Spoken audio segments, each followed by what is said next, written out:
η υποψήφια επικεφαλής της Κομισιόν για τα επόμενα 5 χρόνια στην 31 σελίδων ομιλία της πριν από λίγη ώρα στο Ευρωπαϊκό Κοινοβούλιο ουσιαστικά δήλωσε πως το έργο της Επιτροπής την επόμενη 5ετία θα επικεντρωθεί στην οικοδόμηση μιας πραγματικής Ευρωπαϊκής Αμυντικής Ένωσης, όπως χαρακτηριστικά είπε, φωτογραφίζοντας τις εξελίξεις τόσο στο Ουκρανικό μέτωπο όσο και στις Ηνωμένες Πολιτείες και λέγοντας πως η Ευρώπη δεν μπορεί να ελέγξει δικτάκτορες και δημαγωγούς όλο τον κόσμο, ούτε να επηρεάσει εκλογές, αλλά μπορεί και πρέπει να επενδύσει στην ασφάλειά της. Ουσιαστικά αποδεχόμενη την πρόταση του Κυριάκου Μητσοτάκη και του Πολωνίου Πρωθυπουργού του Ντόναλντ Τούσκ για τη δημιουργία ενός κοινού ευρωπαϊκού χώρου αεράμινας έναντι εξωτερικών απειλών.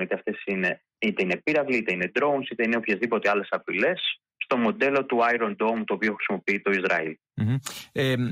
Σε περιβάλλον απειλών προερχόμενων από τη Ρωσία αυτή τη στιγμή, με το διορισμό για πρώτη φορά την δημιουργία μιας θέσης επιτρόπου για την άμυνα, δεν ξέρω βέβαια σε ποιο βαθμό η Ευρώπη θα μπορούσε να συγκροτήσει αυτό που λέμε έναν ευρωπαϊκό στρατό. Αυτό είναι ένα άλλο ζητούμενο, έρχεται σε δεύτερη φάση φαντάζομαι. Ο Ευρωστρατός στο παρελθόν έχει συζητηθεί εκτενώς, ωστόσο τα γεγονότα στην Ουκρανία και η διάθεση του Τραμπ για επιστροφή στον απομονωτισμό των Ηνωμένων Πολιτειών στην πραγματικότητα έχει θέσει την Ευρώπη έναντι των ευθυνών της. Φυσικά δεν υπάρχει ακόμα ωριμότητα για να περάσουμε στον Ευρωπαϊκό στρατό, ωστόσο η οικοδόμηση μιας κοινής ευρωπαϊκής αμυντικής πολιτικής, έστω στο επίπεδο των επενδύσεων, την αμυντική βιομηχανία ή την καινοτομία, φαίνεται ότι το σχέδιο προχωράει. Η θέση του Επιτρόπου Άμυνας αναμένεται να διαδραματίσει ένα καθοριστικό βήμα προς αυτήν την κατεύθυνση σε συνεργασία με τον ύπατο εκπρόσωπο, με την ύπατο πλέον εκπρόσωπο